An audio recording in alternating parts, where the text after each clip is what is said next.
ये हमारा कल्चर है। और वो लोग वहां पे भी जाएंगे ना, उनका एक्सेंट अमेरिकन हो गया होगा, ठीक है, लेकिन दिवाली के दिन वो भी कुर्ता पैजामा पहनते हैं। नहीं, तो बहुत अच्छी बात है। और ये चीज़ तो खैर सभी ने नोटिस की है कि जो आईटी है और इस तरह की जो फील्ड है उसमें इंडियंस बहुत आगे हैं। एक चीज़ मुझे बताइए मेजर साहब के, अभी इमरान खान साहब ने कहा, जो हमारे प्राइम मिनिस्टर हैं, कि जी हमारे ऊपर, उनके ऊपर यानी प्रेशर है इसराइल को एक्सेप्ट करने का। तो ये प्रेशर कौन दे रहा है? अमेरिका दे रहा है कि इस्लामिक कंट्रीज दे रही हैं, सऊदी अरब दे रहा है? ये बात उन्होंने क्यों की? और दूसरा उन्होंने ये भी कहा कि हम जब तक नहीं मानेंगे जब तक फ़लस्तीन के लिए कुछ ना हो जाए, कोई मतलब अच्छी बात ना सेट कर लें लोग। देखिए सुनिए, किसी को इंटरेस्ट नहीं है पाकिस्तान में, ये खुद झूठ बोलते हैं। किसने बोला आपको रिकॉग्नाइज करने के लिए? आपने मतलब कि इमरान खान ने और डीजीआईएसपीआर ने बैठ के बात करी, बोला चलाओ चलाओ हम पे प्रेशर है। अरे बताओ ना किससे प्रेशर है? किसने बोला? किसने फोन करा आपको? बताओ, एक बार तो बोलो। ये फालतू में झूठ बोलते हैं, प्रेशर है प्रेशर। अच्छा एक बात बताइए आरजू जी, मैं आपसे पूछता हूँ, दिल पे हाथ रख के बोलिएगा, as a human being, Israel को क्या फर्क पड़ता है अगर पाकिस्तान रिकॉग्नाइज करे ना करे? सबसे ज्यादा दुनिया में पीएचडीज इसराइल से निकलती हैं। इसराइल की टेक्नोलॉजी दुनिया के सबसे आगे है, फर्स्ट वर्ल्ड कंट्री है, only democracy in the middle east है, राइट? और पाकिस्तान के ऊपर साहब बड़ा प्रेशर डाल रहे हैं कि हमें रिकॉग्नाइज कर दो, वरना हम तो कहीं मुंह दिखाने के लायक नहीं होंगे अगर पाकिस्तान। अरे यार थोड़ा होश के नाखून ले।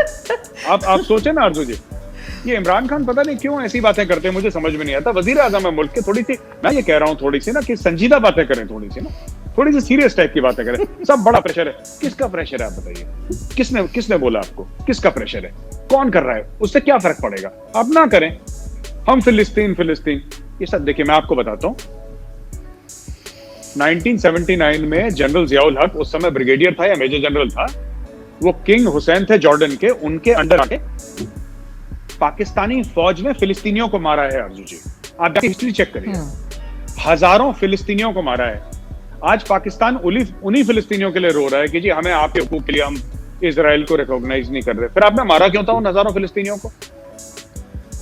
भाई आप गए थे ना वहां पे, अब मैं नाम बता रहा हूँ, जियाउल हक थे वहां पे, ब्रिगेडियर थे या मेजर जनरल थे, समथिंग लाइक दैट। जियाउल हक ने मरवाए हैं फिलिस्तीनियों की, हजारों फिलिस्तीनियों की लाशें आपने बिछा दी। आप कहते हैं हमें प्यार है उनसे। प्यार है तो कुछ करो उनके लिए, फिलिस्तीनियों के लिए। कुछ करा नहीं, कुछ नहीं करा। लेकिन मेजर साहब, आप किस तरह देखते हैं अभी जो आजकल सिचुएशन है उसमें? आप पाकिस्तान का जो रोल है इस्लामिक कंट्रीज के साथ, उसमें वो जाके कश्मीर की बात भी करते हैं, दूसरी बातें भी करते हैं, तो आपको क्या लगता है कि कहाँ पे पाकिस्तान स्टैंड कर रहा है? जो इस्लामिक कंट्रीज है, चाहे वो यूएई हो, सऊदी अरब हो, कुवैत हो, ये किस तरह से देख रहे हैं पाकिस्तान को? आरजू जी, कश्मीर में किसी को 2 रुपए का इंटरेस्ट नहीं है। मैं आपको बता रहा हूं, किसी को 2 रुपए का क्या, किसी को चवन्नी का इंटरेस्ट नहीं। चवन्नी समझती, 25 पैसे को बोलते हैं। किसी को कश्मीर में, क्या में चवन्नी बोलते हैं? हाँ, यही बोलते हैं जी। अब। होती नहीं है मगर यही बोलते हैं। होती नहीं है बट वही बोलते हैं। किसी को चवन्नी का इंटरेस्ट नहीं है। लोग अपने मामलों में लोग सब परेशान हैं, सबको अपने घर चलाने हैं। पाकिस्तान, अच्छा पाकिस्तान कहता है मुस्लिम कंट्रीज। मुझे तो आज तक ये समझ में नहीं आता कि मुस्लिम कंट्रीज क्या होती है। आपने कभी सुना?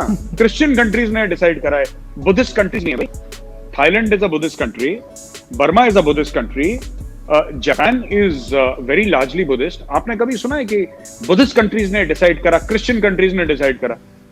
हिंदू खैर दो तीन ही मुल्क हैं और हमारी वैसी फितरत भी नहीं है। तो ये सब ना कि मुस्लिम कंट्रीज, इन सब से दिमाग से निकालिए। There are only 2 kinds of countries, rich countries and poor countries. गरीब मुल्क होते हैं और अमीर मुल्क होते हैं, और वो 2 अमीर मुल्क हैं,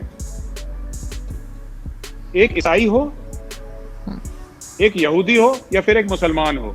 आज की तारीख में आप भी मुसलमान मुल्क हैं, सऊदी अरेबिया भी मुसलमान मुल्क है, और यहूदी तो आपका दुश्मन है।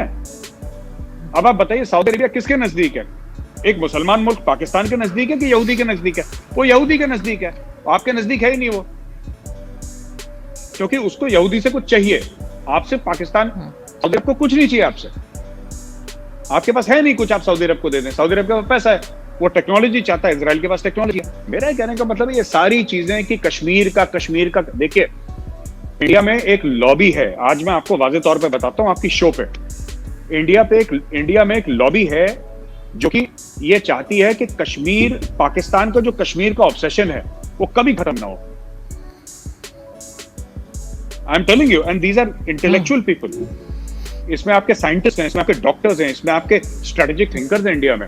मैं उनके साथ बैठा, कल परसों ही बैठा था उनके साथ, एंड दे टोल्ड मी कि Gaurav, I think it's a very good idea if Pakistan keeps up with this Kashmir obsession.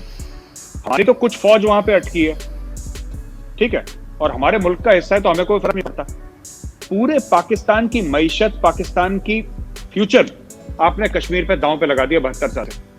और जो पाकिस्तान की जो तरक्की नहीं हो पा रही है, वो ठीक है कि आपके सियासतदान करप्ट भी हैं, नाहल भी हैं, सब कुछ हो सकता है, लेकिन बहुत बड़ा इसमें आरजू जी जो मामला है आज की तारीख में, वो कश्मीर का है। इतने ऑब्सेस्ड हो गए हैं पाकिस्तानी की एक दिन कश्मीर, देखो आम आदमी बोल रहा है, वो गोश्त खरीदने जा रहा है, सब्जी खरीदने जा रहा है, आरजू जी वो बोल रहा है कि कश्मीर, अरे तुझे क्या लेना देना, तू बच्चे के लिए दूध खरीद नहीं पाता, कश्मीर आजाद करेगा, बड़ा बड़ी बातें कर रहा है। मैं ये कह रहा हूं, और कुछ इंडियंस को ये सूट करता है नैरेटिव कि पाकिस्तान को कश्मीर के साथ ऑब्सेस्ड होने दो। अब आप एक बात बताइए, अगर तुर्की, मैं आपसे पूछता हूं आरजू जी, चलिए तुर्की, ईरान और पाकिस्तान का एक ब्लॉक बन जाए और ये बोल दे कि हाँ, भारत को कश्मीर के बारे में कुछ करना चाहिए, यूएन रेजोल्यूशन की बात कर दे, पाकिस्तान में सब लोगों ने बंगले डाले, जपियां डाली, ठीक है, अगर ऐसा हो जाता है तो फिर क्या होगा? मैं बताता हूं फिर क्या होगा, ठीक है जी। हम लोग वही करेंगे जो हमें मलेशिया के साथ करा था हमने। मलेशिया में भी महातीर बहुत बोल रहा था ना, बहुत चल रहा था, हमने पाम ऑयल कर दिया बंद, महातीर निकल गया, दूसरा आ गया, घुटनों पे आ गया मलेशिया। हम सिर्फ ये बोलेंगे।